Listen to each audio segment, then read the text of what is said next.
Living in a Car in England, an audiobook by the roadside. The story of one ordinary man, a Vauxhall Zafira B, and the quiet rebellion of choosing less. The best things in life aren't things. A note before we begin. This is a story told in the front seat of a black Vauxhall Zafira B, somewhere between a Tesco car park in Coventry and a lay-by on the A444. It's not a story about being homeless, it's not a tragedy. It's the story of a man named Gary who, one Tuesday morning in October, looked at his bank statement, looked at his ceiling, and decided he'd had enough of both. What follows is his account: the cold nights, the surprisingly warm ones, the lorry drivers who nodded at him like they understood, the sunrises over motorway service stations, and the slow, stubborn peace that comes from owning almost nothing and answering to no one. Pour yourself a brew, get comfortable, and welcome to the Lay-by Life. Chapter 1. Living from a Car. Gary Doyle was 41 years old, drove a 2007 Vauxhall Zafira B in phantom black, and had spent the last 14 years giving the best part of his wages to a landlord he'd met exactly twice. He wasn't skint, not quite, but he was tired. Tired in that deep, grinding way that comes not from lack of sleep, but from the relentless arithmetic of modern life. Rent, £920, council tax, £140, gas and electric, varied but never kind, phone, broadband, TV license for a telly he barely watched, insurance, the water bill, the subscription he'd forgotten to cancel. It added up every month to a number that left him very little room to breathe. Gary worked as a heating engineer. Self-employed, which sounded free and independent until you remembered it also meant no sick pay, no holiday pay, and the kind of income that wobbled with the seasons. Winter was good, summer was lean, and this particular summer had been very lean indeed. It was his mate Clive who planted the seed, though Clive probably didn't realize it. "You know," Clive had said, feet up on the dashboard of his transit van somewhere in a Screwfix car park, "I've been sleeping in here on long jobs for 3 years. Save a fortune on B&Bs. It's not bad, mate, it's actually not bad at all."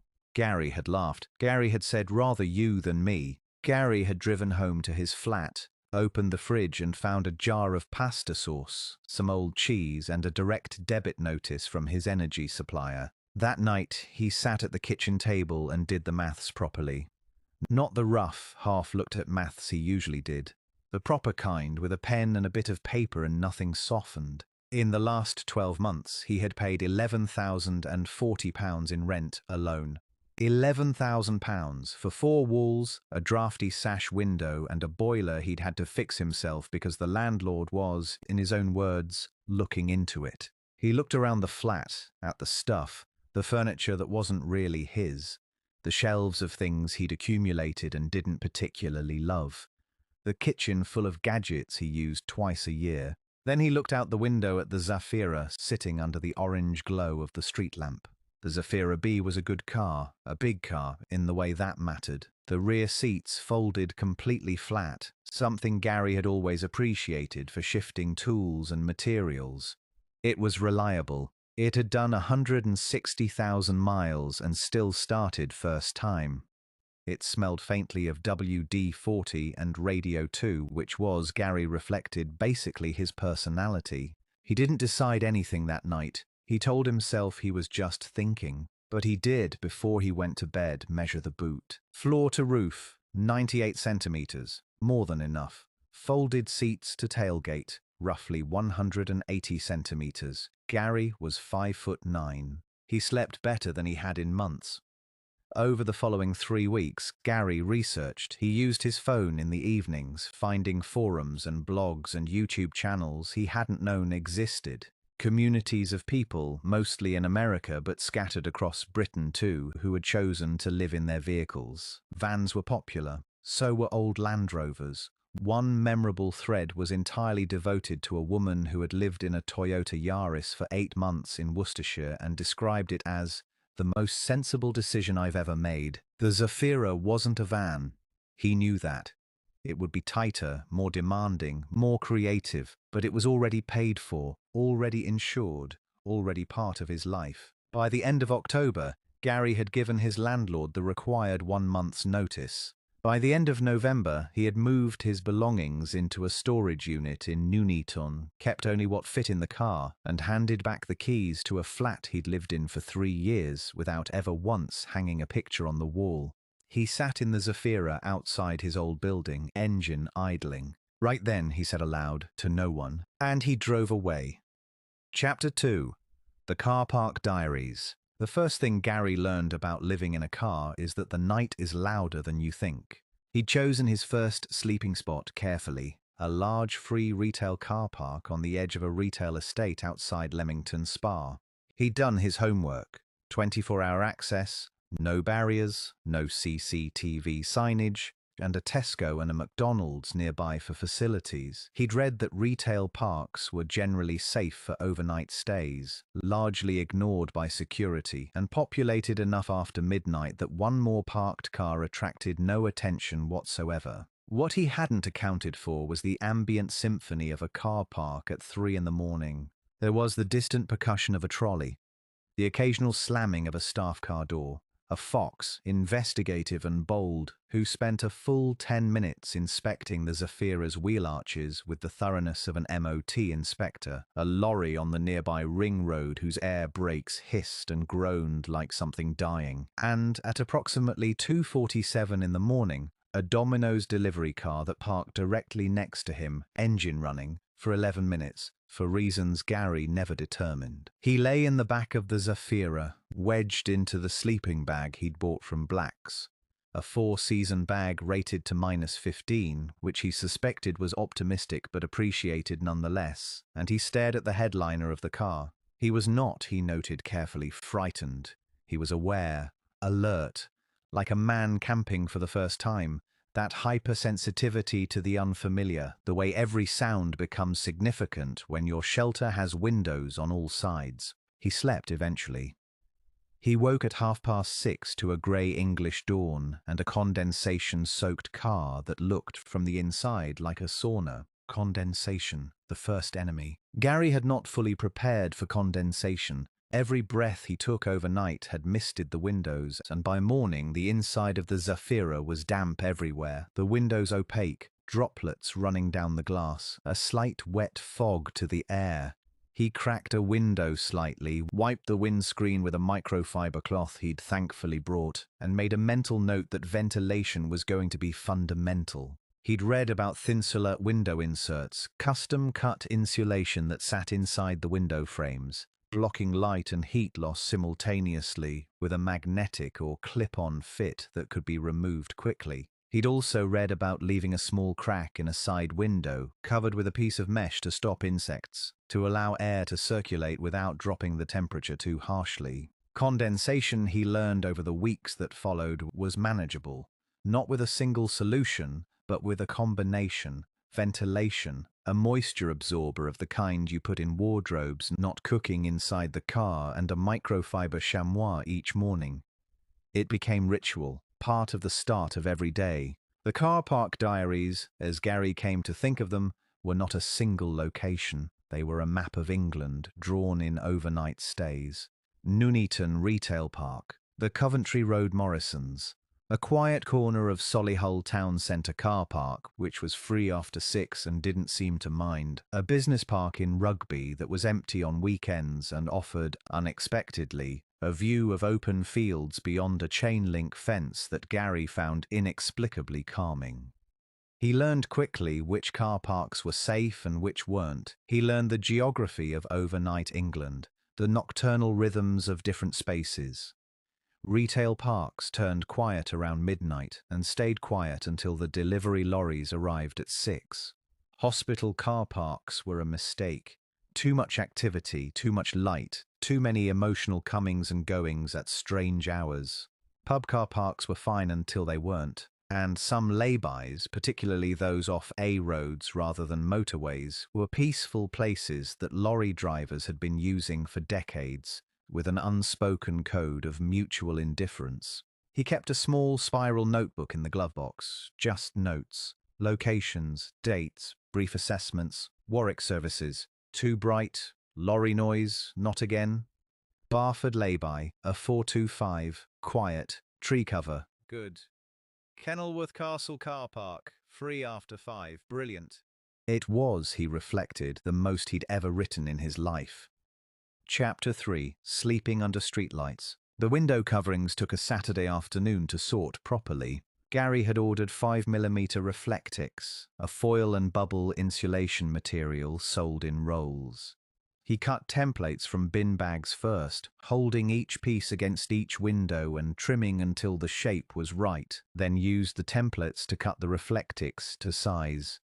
7 windows in total on the Zafira B, including the windscreen and rear screen. He cut each piece slightly oversized, so it gripped the window rubber and stayed in place without fixings. The result was transformative. When all the covers were in, the inside of the Zafira became completely dark, blacked out even under the orange sodium glare of a British street lamp. From outside, at night, the car looked occupied but dark, like any number of other cars parked on any street. He tested it by having a colleague park opposite and ring him. "Looks like nobody's in," the colleague confirmed. "Just a parked car." That mattered more than Gary had expected. Not just for privacy, though privacy was important, that sense of having 4 walls of sorts, but for sleep quality.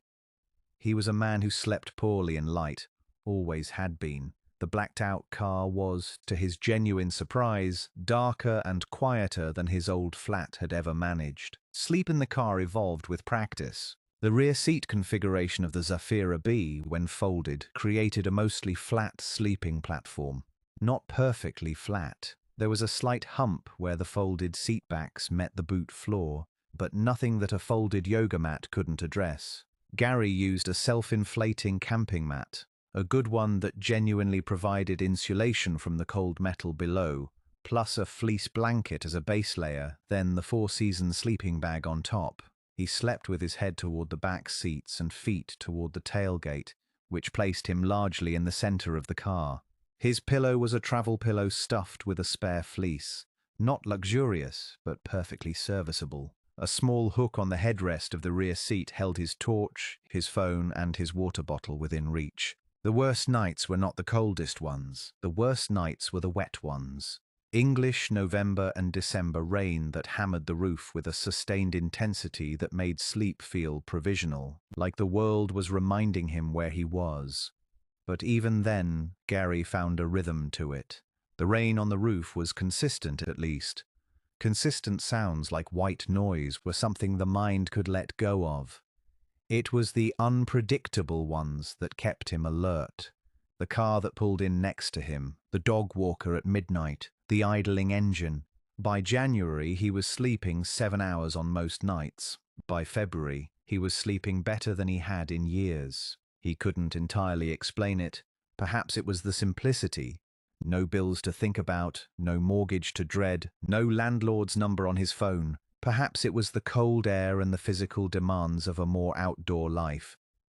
Perhaps it was just that for the first time in a long time his expenses were so reduced that money had stopped being a source of low-level, constant anxiety. He thought about that quite a bit, lying in his sleeping bag in the dark. How much of what he'd been paying for had actually been about comfort, and how much had simply been about habit and status, and the unexamined assumption that this was what adults did? He didn't have a neat answer, but he found he was asking the question which felt like a start. Chapter 4. The Man in the Black Vauxhall Zafira. Gary had been living in the car for 6 weeks when the first person figured it out. Her name was Carol. She ran the small cafe attached to a petrol station outside Kenilworth, and Gary had started stopping there most mornings. For a coffee, for the use of the facilities, and for the reliable warmth of a room with other people in it on cold January mornings. He was polite, always bought something, never lingered unreasonably. Carol was a woman in her late 50s with the sharp, kind eyes of someone who had worked around people all her life and knew more about them than they realized. One Tuesday morning she set his coffee down and said, "You sleeping in that car, love?" Gary looked up. He considered denying it. It was an instinct, the old city instinct that said this was a shameful thing, that it meant failure. But Carol didn't look like she was asking out of pity. She looked curious, straightforward, like she'd asked whether he wanted sugar. "Yeah," he said, "I am." She nodded. "That your Zafira in the corner spot?" "It is." "Thought so. You always park facing the hedge." "My husband used to do that. Said it blocked the morning light." She went back to wiping the counter. That was it. No drama, no advice. She just refilled his coffee when it was half empty and asked if he wanted a bacon cob, which he did. It was the first time he'd told anyone other than his closest friends, and the absence of judgment left him feeling unexpectedly lighter. He had not told his mum. Margaret Doyle, 73 years old, retired school dinner lady, resident of a semi-detached house in Bedworth, would have reacted with a horror that no number of rational explanations would have dented. She believed in houses. She believed in having a proper address, a proper postcode, a proper doorbell. She sent Christmas cards to addresses. Gary called her twice a week from laybys, keeping things general and positive. When she asked about the flat, he said it was fine. He felt some guilt about this. He also felt that the alternative was a price he wasn't ready to pay. The tearful phone calls. The worried neighbours she'd tell. The "I knew that self-employment was a mistake." He'd tell her eventually. When he had language for it. When he could explain it in a way that started with peace rather than poverty. Among the people who did know, reactions varied. His mate Dean thought it was brilliant and wanted to try it himself until his wife pointed out that they had 3 children and a Labrador, at which point the conversation ended. His mate Clive, whose transit van had planted the original seeds, simply nodded and said, "There it is," as if he'd been waiting for this news. They shared a flask of tea in a Warwick lay-by, and Clive gave him a tip about a road near Stratford that had good tree cover and was never checked. It was a solid tip. His colleague Keith thought he was having some kind of breakdown and offered him the sofa bed. Gary thanked him genuinely and said he was fine. Actually better than fine, which Keith interpreted as confirmation of the breakdown. His ex-girlfriend, informed via text, replied, "Of course you are." Gary chose to read this as admiration. He developed routines, and the routines became identity. Up at 6:30, or with the light, whichever came first, window covers off, condensation wiped, sleeping kit aired and packed into the rear storage bags he'd rigged from bungee cords. A quick wash. He'd joined the local gym in Leamington for the showers. £21 a month, which was the best £21 he spent. Then breakfast, a small camping stove, a steel mug, instant coffee and porridge sachets that he'd learned could be made with just boiled water and eaten from the packet if the weather was bad. Then work. He was still working. Heating engineer, call-outs and installations across Warwickshire. The car was still the car, still carried his tools, still smelled of solder and pipe fittings. Nothing about his work had changed. His invoices still went to a business address. His bank statements still went to Dean's house. His clients didn't know and didn't need to. In the evenings he cooked simply. A small gas stove operated from the tailgate, or no cooking at all on nights when a chippy or a Greggs served well enough. He ate rice, tins of beans, pasta, eggs scrambled in a small pan, tinned mackerel on crackers. He was eating less and eating more honestly, and he found to his surprise that he enjoyed food more this way. Without the kitchen full of appliances suggesting he could always make something more complicated, he kept himself clean, kept his tools organized, kept the car tidy. Tidiness was not vanity, but necessity. In a small space, disorder became unbearable within hours, and at night he read, a head torch, a library book, the silence of wherever he'd parked. He had not watched television in 2 months. He found he did not miss it.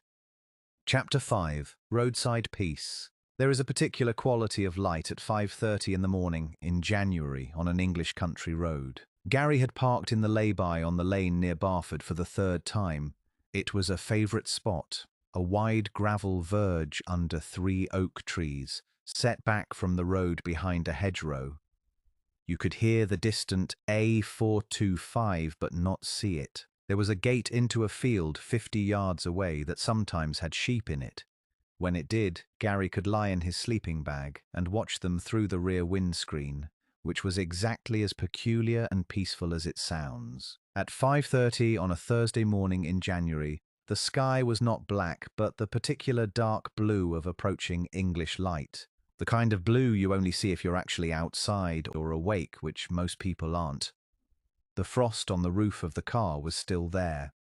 His breath was just barely visible inside the sleeping bag. He didn't need to move. He didn't need to be anywhere until 9. He lay in the blue dark and felt the silence. The real silence, the countryside kind, that isn't actually silence at all, but a layering of small sounds that modern life drowns out. A wood pigeon somewhere, the creak of a branch, his own heartbeat. Roadside peace. He'd not had a word for it before, now he did. It surprised him consistently how much peace there was in this life. He'd expected hardship, and there was hardship, real hardship, particularly in the early weeks, the cold that worked through the best sleeping bag. The nights when rain turned to sleet and the world outside felt punishing. The morning he'd woken with a crick in his neck so severe he could barely turn his head for a day. He'd expected loneliness, and there was some of that too. A kind of quiet that occasionally tipped into something more hollow, particularly on Sunday evenings, which had always been his least favourite part of the week. But the peace was a surprise, a genuine daily surprise. He thought he understood it, partially. The life he'd left had been full of a particular kind of low-level noise. Not just the television, not just traffic, but the noise of obligation and expenditure and the constant low hum of, I should be doing something, I should be earning more, I should be further along, I should be someone who has a proper sofa. That noise had been so constant he'd stopped hearing it as noise. He'd assumed it was just how life felt. Without the rent, without the flat, without the bills and the subscriptions and the landlord's passive-aggressive emails about the boiler, the noise had gone. And in its place was this: the oak trees, the blue morning, the sheep in the field. He was not a man given to philosophy. He was a heating engineer from Bedworth who liked football and a quiet pint and rarely articulated feelings even to himself. But lying in the back of a Vauxhall Zafira on a January morning, he thought, I am actually happy. Not ecstatic, not transported, just quietly, solidly, unambiguously happy. It was one of the stranger discoveries of his life. Chapter 6. The Quiet Camper. Gary was not, by any of the standard definitions, a camper. He had been camping once, age 12, with the Scouts, and had spent the majority of the weekend cold, confused about tent pegs and trying to dry his socks on a stick. The idea of camping as leisure had never appealed. He was a man who liked his creature comforts: a proper mattress, a kettle that boiled in 3 minutes, a shower that was hot from the first second. And yet, he found, through 6 months in the Zafira, that the skills overlapping between camping and car living were substantial, and that he had absorbed them almost without noticing. He learned to cook quickly on a small stove. He learned to assess wind direction before choosing where to park, because wind made the car rock slightly, and while that wasn't unpleasant, a consistent side wind on a night you wanted flat sleep was worth avoiding. He learned to read weather apps properly, not for temperature alone, but for wind, rain, humidity, the variables that would determine whether he was comfortable or not. He learned about kit, not the expensive, brand-obsessed kit of the Instagram camper, but the practical, considered kit of someone for whom this was actual life. He developed opinions about sleeping bags, down versus synthetic.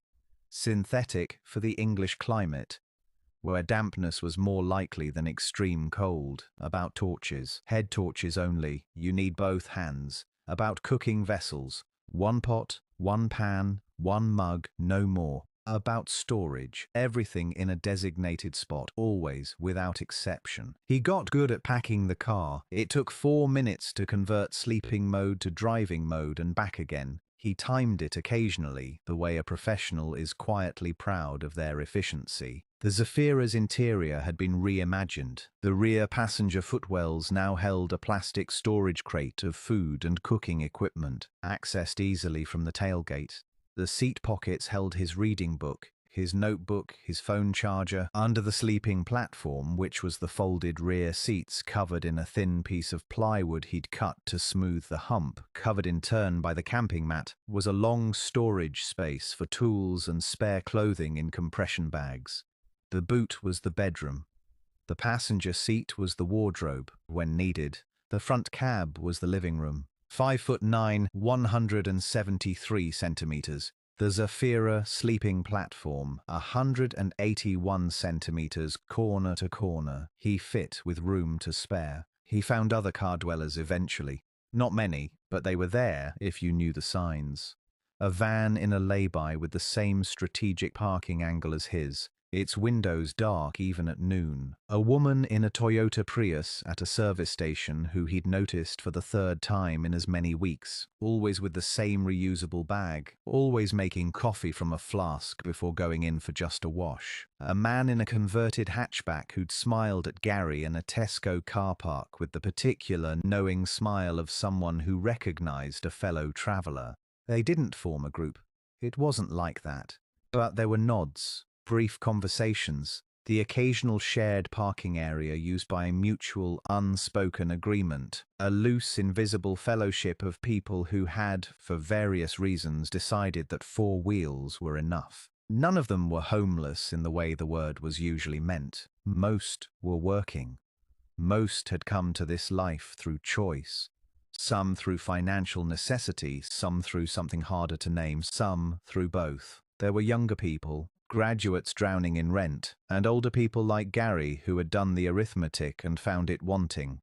There were people who'd been through divorces or breakups and landed in their cars temporarily, and people, like the woman with the Prius, who seemed entirely settled and at ease. They were not victims of anything. They were quiet people, living quietly, in a country that didn't particularly notice them. Gary found this comforting in a way he didn't fully unpack. Chapter 7. 6 months on the road. April arrived, and Gary realized he'd been living in the car for 6 months. He marked the occasion by driving to Stratford-upon-Avon, parking near the river and eating a fish and chip supper from the paper in the front seat with all the windows open and the April evening coming in. Mild, faintly flowery, the particular relief of an English spring after an English winter. He did a financial reckoning. In the 6 months of car living, his total accommodation costs had been gym membership for showers, £126 across 6 months. One night in a Travelodge when the weather had been genuinely alarming and he'd decided hot water and a real bed were worth the £32.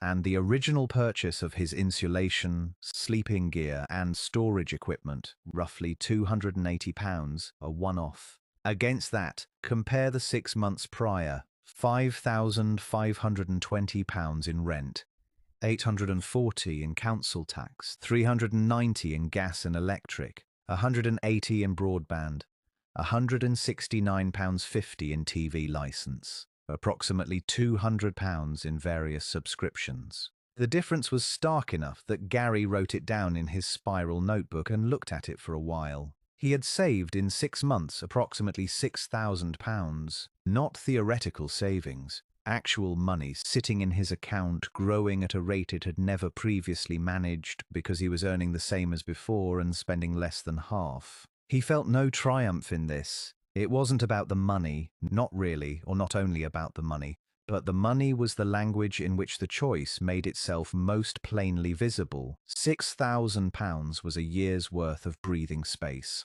A van properly converted if he ever wanted one. A house deposit one day if he ever decided he wanted to go back to that. Options. He had options that he hadn't had before. The physical shape of the 6 months had been this. Winter was the test. December through February required real commitment.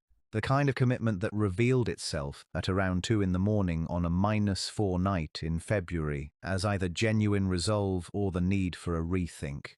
Gary had both on different nights. There were nights where he'd run the engine for 20 minutes just to get the temperature up before settling back into the sleeping bag. Nights where the car rocked gently in a wind and he'd woken disoriented, briefly unable to remember where he was. Nights where the frost was on the inside of the windscreen.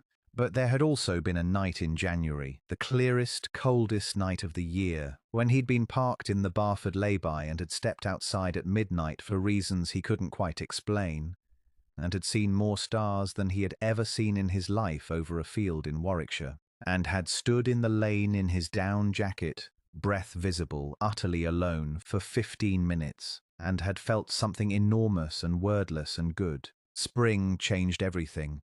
The mornings lightened. The condensation lessened. He could cook outside without freezing. He could leave a window open all night and wake to birdsong rather than a fog of his own breath. The car became, in April and May, genuinely pleasant to inhabit, airy, bright, opening onto a world that smelled of rain and grass and flowering things. He started driving more in the evenings, not for purpose but for pleasure. The Peak District was 2 hours away. The Welsh borders, the Cotswolds. He had no mortgage holding him in Warwickshire. He had no landlord to notify. He went where work took him, and on the weekends, he went where he wanted. It was the most geographically free he had ever been as an adult. Chapter 8. Tiny Spaces, Big Changes. Here is what Gary Doyle learned, living in 4.5 meters of car, about himself and the world. He learned that he needed far less than he'd thought. The storage unit in Nuneaton contained the furniture and equipment of a 3-room flat.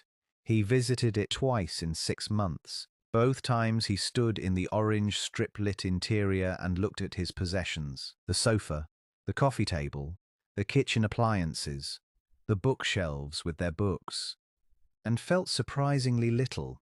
Not coldness exactly, more like the neutral, thoughtful feeling you get looking at old photographs. That was then, this is now. Both things can be true. He did not throw everything away. He wasn't evangelical about it. But he thought more carefully than before about what he actually needed versus what he'd accumulated, because accumulation was what adults did. He learned that he was an introvert who had been pretending not to be. The flat, he realized in hindsight, had been full of noise he'd created for himself. Television running as background, radio on in the kitchen, the flat itself as proof that he was doing what he was supposed to be doing, alone in the car, alone in the quiet. He didn't feel lonely in the way he'd feared. He felt increasingly himself. He learned to cook simply and eat well. Tinned fish and good bread. Eggs, always eggs. The most versatile food in the world when you have a single pan and a small flame. Rice cooked with vegetable stock. Porridge sweetened with a spoonful of jam. Apples, always an apple. He ate better, by most measures, than he had when he'd had a full kitchen and the indecision of too many choices. He learned to value warmth not as a background condition, but as a gift. A hot shower at the gym. The first few seconds of genuinely hot water.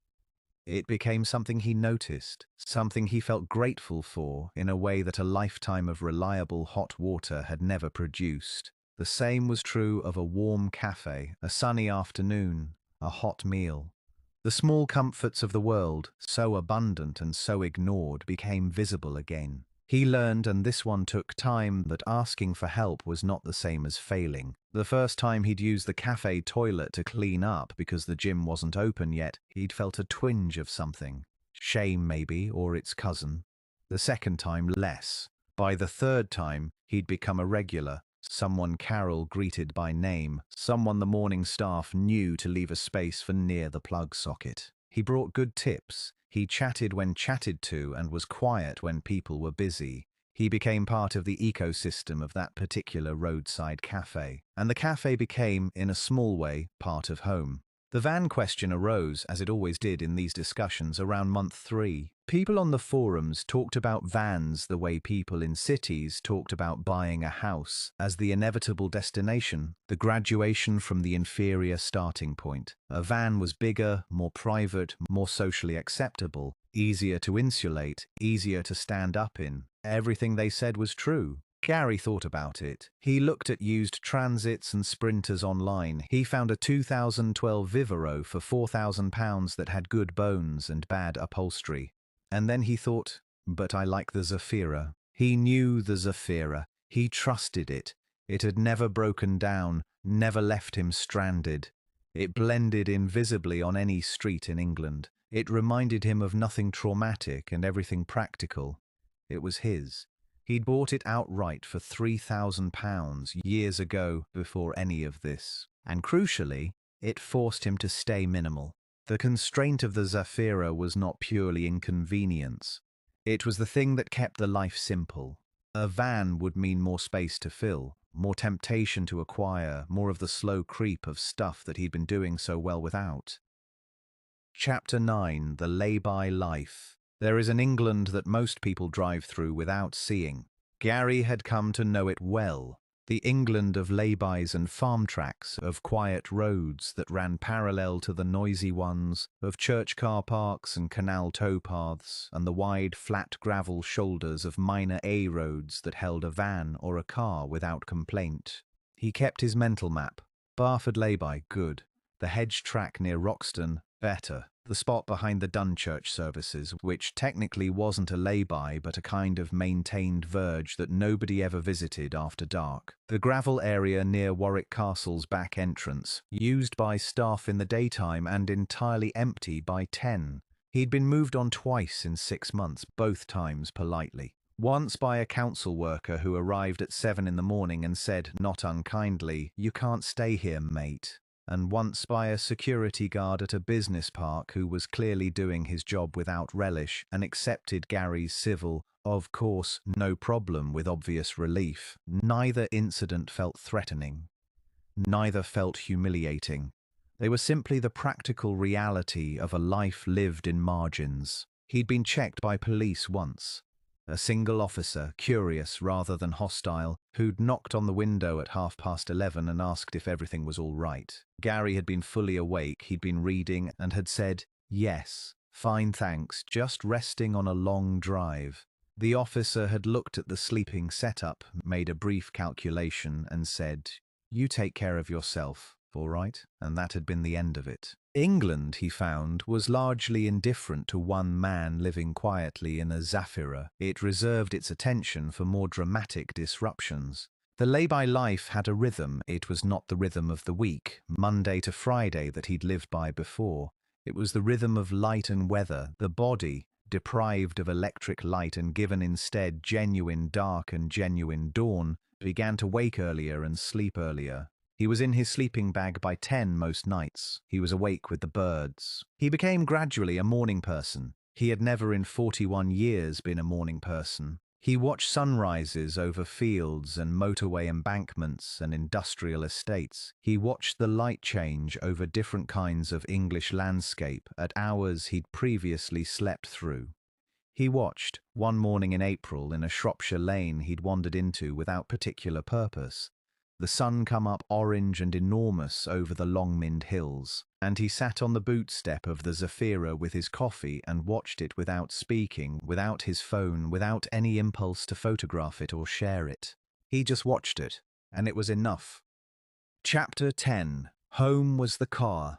Gary stayed in the Zafira for 11 months. He'd said 6 at the start. He'd told Dean and Clive maybe a year when pressed, though he hadn't really believed it himself. He'd told his mum, when he'd finally told her, during a difficult Sunday afternoon conversation in her kitchen in Bedworth that had indeed involved tears, though fewer than he'd feared, and had ended with her refilling his tea and saying, "Well, I suppose you know your own mind." He'd told her he didn't know how long.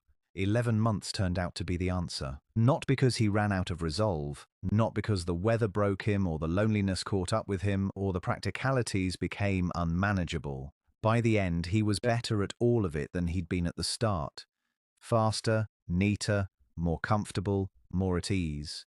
He'd accumulated knowledge and small skills and a mental map of Warwickshire's lay-by infrastructure that would have impressed a long-distance lorry driver. He stopped because he found the right place. A one-bedroom cottage outside a village called Barford, which was, fittingly, the village near his favourite lay-by.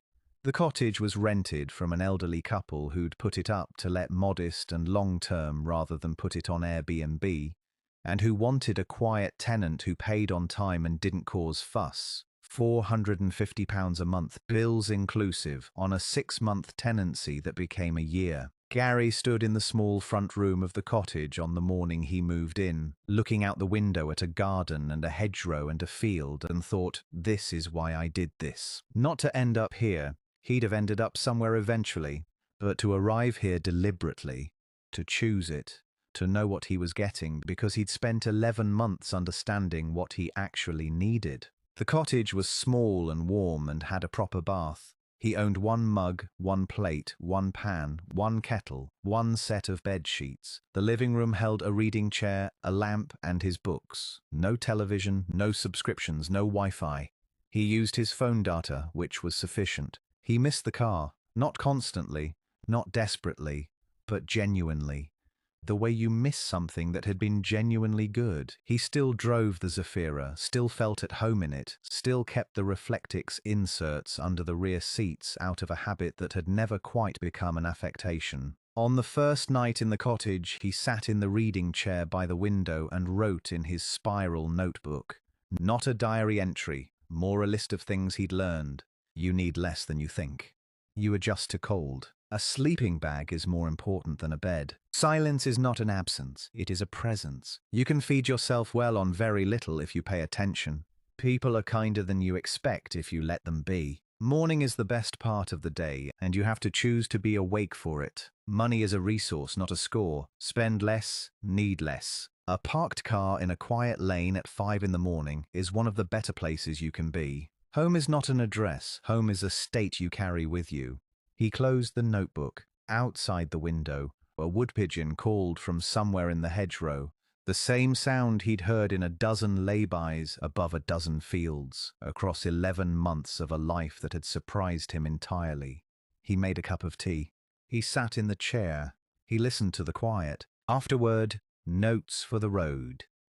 For anyone thinking about it, this is a real life that real people live in England, and it is not what it looks like from outside. It is not desperation, though desperation sometimes leads people here. It is not rebellion for its own sake, though it is a kind of rebellion. It is a practical, thoughtful, often genuinely peaceful way to live, available to anyone with a reliable car and a willingness to reimagine what comfort means. The practical details, if you need them. A gym membership for showers is essential, £20 to £30 a month, non-negotiable. Reflectix window insulation, cut to size, grip fit. Available in rolls online, transformative. A 4-season sleeping bag, synthetic fill for the English climate. Buy once, buy well. A self-inflating camping mat. Insulation from the floor is more important than cushioning. A 1-ring camping stove and a single pot. You can eat better than you imagine. Park quietly, park legally where possible, move on when asked without drama. You are a guest in the places you park, and behaving like one keeps everyone comfortable. Moisture absorbers and a microfiber cloth for condensation. A cracked window at night for air circulation. A library card, one of the great underused luxuries of British life. And a notebook. Always a notebook. The Zafira is still running, 192,000 miles, and still starts first time. Some things are just built right.